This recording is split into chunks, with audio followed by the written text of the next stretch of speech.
the first thing, of course, is over the Delphian in Oracle in Greece, is know thyself.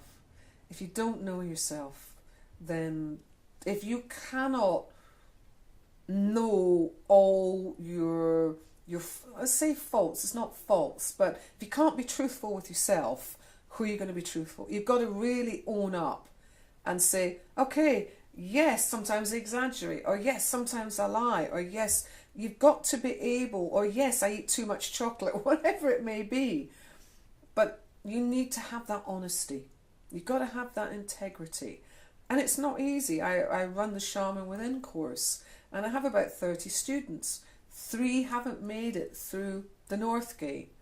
And the North Gate is that time of the winter, and when you really have to go in and you really got to be present and you really got to own it and claim it. And a lot of people can't cope with that. A lot of people will run away because the most important thing, it's all very well picking up a drum and banging a drum. It's much more than that. You have a great responsibility as a medicine person or a witch or whatever name we care to call ourselves. And that responsibility is personal responsibility both for ourselves and what our actions are with other people, but then helping others. So when we take this role on board, we're changing people's lives. And we're changing our lives as well. So it has to be done with a great intent, a great respect. We have to take our time. It's as you saw at the calling last year, when we started the process and the healing, and people were being given permission to let go and to do rebirthing and to cry and release in a sacred space. That's something I would say surrender.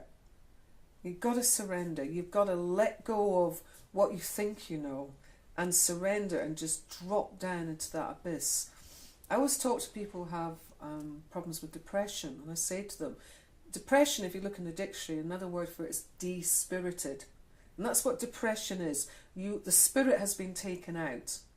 And it's important that we're working with so many different types of people, from all walks of life. Go and study people.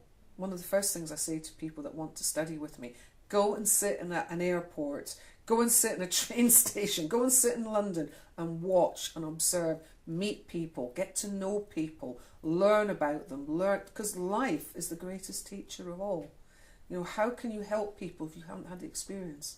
If you've had somebody that comes to you because they want a soul retrieval because they've been raped, well, if you haven't got that experience, it has to have that empathy and understanding. And I sort of joke about this work in a way of saying it's kind of like being a spiritual psychologist, because you really, at the end of the day, have to know the ins and outs. And it's not just working with spirits, it's working with your spirit and the spirit of the other person. So it's actually from spirit to spirit to spirit. And a lot of times it will be spirit, and then it's self, and then another self. And that's where the communication gets lost. And as you know, when doing readings and everything, it's really important to say to that person, I'm doing this reading to help your soul growth, to help you to remove the self, who you no longer are, and to help you. But a lot of people, of course, find that very difficult. So it's important to have that love. And one thing that my beloved husband said the other day when I was talking about the people on the course who hadn't made it, and he said, Barbara, think of it this way. Think of a marathon. Everybody starts out with those great intentions, and they're all at the start line, and they're all ready to go. He said, but not everybody makes it to the finish line. He said, but they've all got that good intention, and that's the most important thing.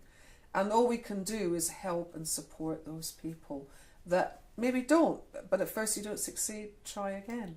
I remember being in Mount Sinai and my friend, and Nicholas, and he'd climbed it twice, and he got within about 10 feet of the top, and he couldn't make it. And he said, I haven't done it. And I said, no, look at what you've achieved, not what you haven't achieved. So working on this, I work with a shaman within, people going on the course, is about find out about them, find out about their passions, and then we go from there. Most times it's a drum, it's a flute, it's feathers, out in nature, on the land, listening, feeling, sensing, working with the indigenous cultures, working and going out and experiencing like I have done with the tribal people, if at all possible.